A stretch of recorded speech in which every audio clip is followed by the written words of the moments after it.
Akashvani Adilabad 100.2 FM మనస్సు నిండా.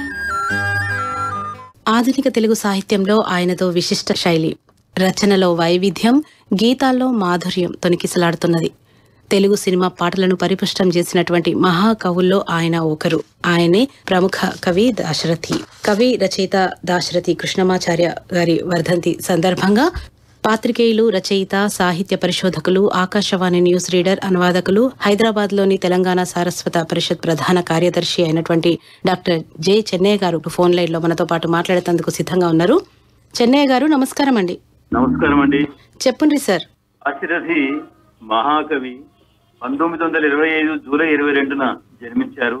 సరిగ్గా ఇదే రోజున అంటే నవంబర్ 5వ తేదీ నాడు వారి భౌతిక కాయం ఈ లోకాన్ని విడిపోయిన ఆయన రచనలు, ఆయన స్ఫూర్తి మనకు చెరగని విధంగా నిలిచి ఉంటుంది.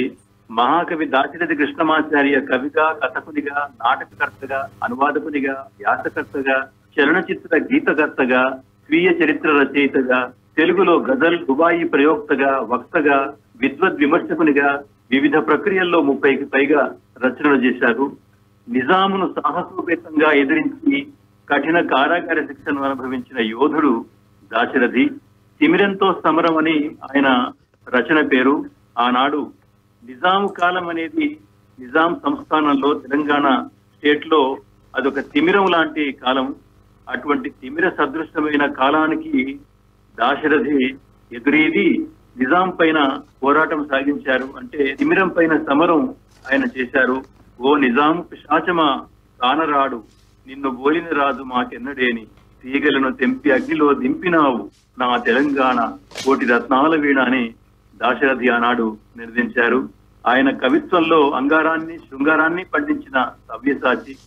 ఆయన సినిమా పాటలు ఈనాడు సామాన్య జనం కూడా ఆయన పాటల్లో ఈ అంగారాన్ని, శృంగారాన్ని వింటున్నారు. ఒక మహాకవికి ఈ జాతి నీరాజనం పట్టింది.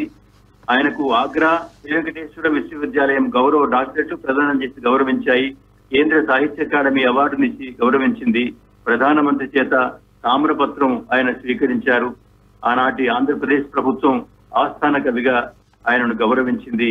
ఆయన ఉన్నా ఈనాడు లేకపోయినా తరతరాల తెలంగాణకు, తెలుగు జాతికి ఆయన సాహిత్యం అవశ్య పఠనీయంగా ఉంటుంది. ఆ సాహిత్యంలో నుంచి అనంతమైన స్ఫూర్తిని పొందడానికి అవకాశం ఉంటుంది. ఈ తెలంగాణ ఈనాటికి దాశరథిని విస్మరించదు. అటువంటి మహాకవి జయంతి గాని, వర్ధంతి గాని, అంతేకాకుండా మనం ప్రతిరోజు ఆయనను గుర్తు చేసుకోవడానికి తెలంగాణ గర్వపడుతుంది. అటువంటి మహాకవికి నా శ్రద్ధాంజలి ఘటిస్తున్నాను. చాలా ధన్యవాదాలు చెన్నయ్య గారు. మంచి విషయాలను మాతో పంచుకున్నారు. ఆకాశవాణి ఆదిలాబాద్ 100.2